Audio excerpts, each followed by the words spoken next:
शिवाजी महाराज छत्रपती शिवाजी महाराज की अंबा बागायतदारांना कर्जमाफी, अंबा बागायतदारांना कर्जमाफी, मच्छीमारांना कर्जमाफी, मच्छीमारांना कर्जमाफी।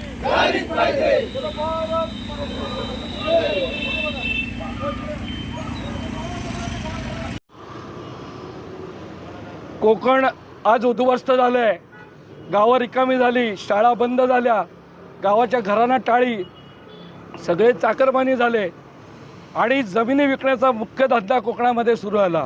याचं कारण आहे सगळ्यात महत्त्वाचं माकडं, ही हजारो माकडं गावागावांमध्ये ना आंबा करू देत, ना शेती करू देत, ना केळी करू देत।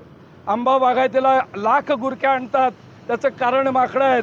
आंब्याचं सगळं प्रॉफिट शेतकऱ्यांचं माकडांना जातं आणि माझा शेतकरी उद्ध्वस्त झाला आहे। आज समुद्रामध्ये LED फिशिंग चालू आहे, छोटी छोटी पिल्लं पकडली जातात।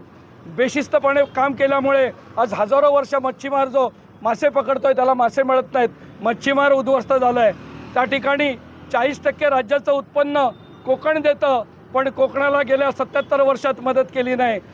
40% विकासाचा निधी कोकणाला मिळाला पाहिजे, पर्यटनासाठी 1000 कोटी, मच्छीमारांसाठी 1000 कोटी, आंबा काजू चिकू बागायतीसाठी 1000 कोटी। धरणं नकोत आम्हाला बंधारे हवेत। कोकणात काय करायचं हे आमचे तज्ज्ञ ठरवतील, त्याकरता स्वायत्त कोकण समितीची आम्ही स्थापना करतोय। अधिकारी, कॉन्ट्रॅक्टर आणि पुढारी यांनी कोकणच्या विकासाचं नियोजन नाही करायचं, तर आम्हाला विश्वासात घेऊन यापुढे कोकणच्या विकासाचं नियोजन झालं पाहिजे। सुपारीला हमी भाव मिळाला पाहिजे, काजूबीला हमी भाव मिळाला पाहिजे।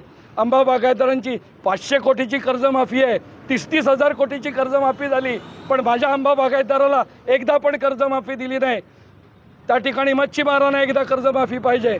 त्या ठिकाणी 2015मध्ये व्याज सरकारने मंजूर केलं होतं, पण साधी व्याजाची रक्कम आज 8 वर्ष झाली दिली नाही। दरवर्षी आश्वासनं दिली जात आहेत, व्याजाची रक्कम ती सुद्धा अनकंडिशनल। कुठल्याही शेतकऱ्यांना तू भरला तो अडचणीत आहे म्हणून पैसे भरत नाही ना, हे समजून घ्या। त्यामुळे या सगळ्या गोष्टी या पुढच्या काळात झाल्या पाहिजेत। हायवे आपला जो आहे हा पुढच्या वर्षभरात पूर्ण झाला पाहिजे, त्याला दोन्ही बाजूने झाडं लावली पाहिजेत।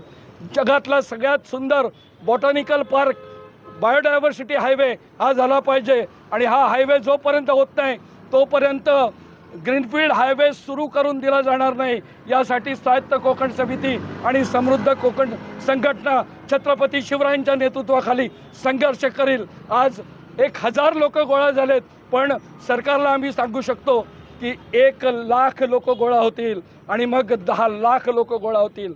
आमच्या मागण्या जर सरकारने मान्य नाही केल्या तर कोकणामध्ये 25 ग्रामीण विधानसभांमध्ये शेतकऱ्यांची मुलं, मच्छीमारांची मुलं, पर्यटन व्यावसायिक, आमचे कर्तृत्ववान तरुण, काही ठराविक लोकांनी काही ठेका घेतला नाही, त्या ठिकाणी आमची मुलं उभी राहतील इलेक्शनमध्ये आणि ती निवडूनसुद्धा येतील।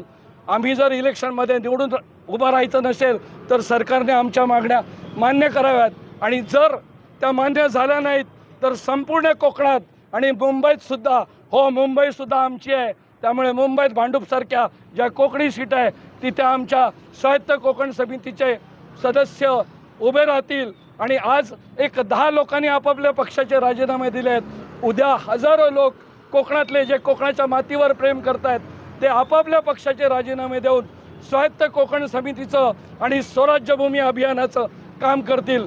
जय शिवराय, छत्रपती शिवाजी महाराज की जय।